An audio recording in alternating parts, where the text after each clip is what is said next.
My name is Jen Spry. I'm a national advisor on the topic of child sex trafficking in America. I'm also a registered nurse with a specialty in forensic nursing. And I'm a survivor of child sex trafficking in America.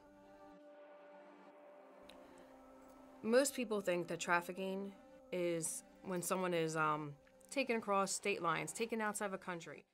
The majority of human trafficking in the United States is child sex trafficking, which is child pornography and child abuse. Selling our children is what human trafficking looks like here in America. So for me, trafficking started at 8 years old. A stranger moved in 4 doors from my house. My mom was inside getting things together, finishing up cooking and preparing things for us, and people were coming home from work. So the first time I met my trafficker, he said he lost his dog. He just moved in and the little dog ran away and he needed help finding the dog. My cousin and I walked around, we helped, we looked, and see, I didn't know what was going on, but the guy was asking us questions. A lot of questions. I just thought it was someone to talk to as we were looking for this dog. He rewarded us with lemonade and cookies. The next time I saw him, there was a trade of, he gave us some money, he gave us some toys. It was very subtle. See, everything he gave us, we sort of did something for him. Very mild, very simple in the beginning. But before I knew it, it was demanded, it was required, it was forced. What happened was every day I had to go to this man's house after school. By 3 o'clock I had to be there. He always told me time is money. And I had to run to his house sometimes because my mom would be asking me too many questions. I made up a name of a friend, just told my mom I had to go outside and play. I'd rather be at his house. I would climb through the window. And sometimes he would yank me in because he was waiting. There would be customers waiting there, strange men. They would be doing drugs, drinking, and so on. And I'd have to go over, stand in the corner, get undressed, and wait until they were ready. I would see the money exchange. They would do some more drugs. And then he would video and take pictures of that customer assaulting me and raping me on a regular basis. For me, trafficking was being sold to strangers on a daily basis, never knowing when I woke up that morning if I was going to make it to go to bed that night, if I was going to be kidnapped, if I was going to be stolen, or if one of these people were going to smother me and accidentally kill me during one of those assaults. Every day, all I knew was that I had to be at that man's house by 3 o'clock on that fire escape and climbing through a third-floor window. I never knew what to expect. My life was a living hell. I was threatened on a regular basis. The guy told me what my little sister was wearing. He would be at the bus stop across the street in his car. I remember looking and seeing his coffee cup on the front of on the dashboard and seeing the newspaper and seeing him look and hiding behind the crossing guard and just thinking, doesn't anyone see? He would tell me what time my mom got home from work. He would tell me what we had in the grocery cart the night before. I was always so concerned and worried that he was going to show up. Was he going to was he going to talk to my mom? Was he going to tell her? I was just a kid. I didn't know what he was going to do. I just know I was so concerned that he was wherever I was, because he would tell me all the time what we were doing. He stalked us. He threatened me. But the most important is that everything he said he was going to do, he did. He was always true to his words. And everything he said was about controlling me and demanding something from me.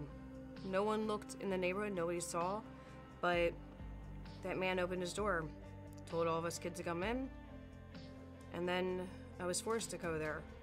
For 2 years of my life, I was forced to go there every day, between 8 years old to 10 years old. I was trafficked every day. I would climb up the steps to a third-floor fire escape, go through a window. If the window was cracked, it meant come in. If the window was shut, it meant go home. By the time I got to the top of that third-floor fire escape, I couldn't even tell you my name. I was so detached and dissociated. All I knew was what that window told me to do. I always wanted to tell my mom. I would look at her, and I would think maybe today, maybe she'll ask.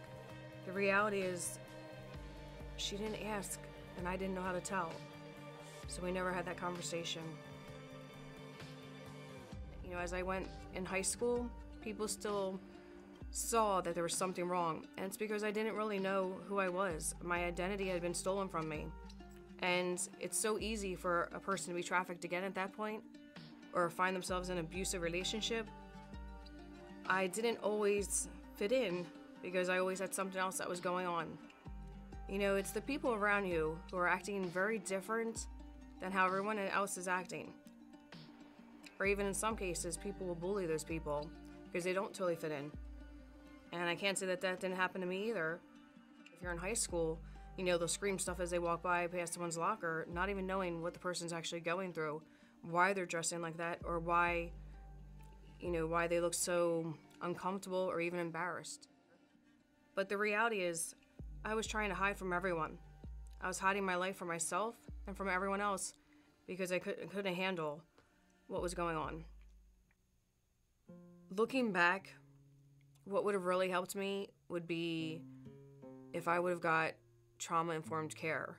If I would have been able to go into a facility that worked with people who were in sex trafficking or human trafficking, if I was able to go into that facility and get the education, my degree, my, you know, just social skills and just boundary skills and what's healthy and what's not healthy, and really learning what healthy normal is, I could have had a totally different life. Today, one of the things I do is I do consulting and advising. And my favorite thing to do is work with NGOs, which are nonprofit organizations that work with trafficking victims and survivors. One of my favorite organizations is Worthwhile Wear, and they have a house that's called The Well. And they reach out to survivors. They give them a place and an opportunity to grow, to be redeemed, restored. They teach them everything from cooking, sewing, hobbies, exercise, how to eat right, just whether they're artistic, whether they're musical, anything. Really, what they do is they give a girl a chance to figure out who she is. They give a girl a chance to restore her identity and her value. I was able to be part of the grand opening of The Well. But it was so neat to see these people, these strangers who don't even know the girls that are going to be coming in, and to see how excited they were to be there that day. We had our county commissioner, the congressman, our leader for Worthwhile Wear, and there were survivors, there was media, there was just so much excitement to be opening this house that's going to take care of these girls, that house that's going to give these girls a chance to have a whole new life. I was so happy to be part of that, and little part of me just wishes someone would have done that for me, that something like The Well was there when I needed it. But, you know, the girls now have a chance, and that's what's important.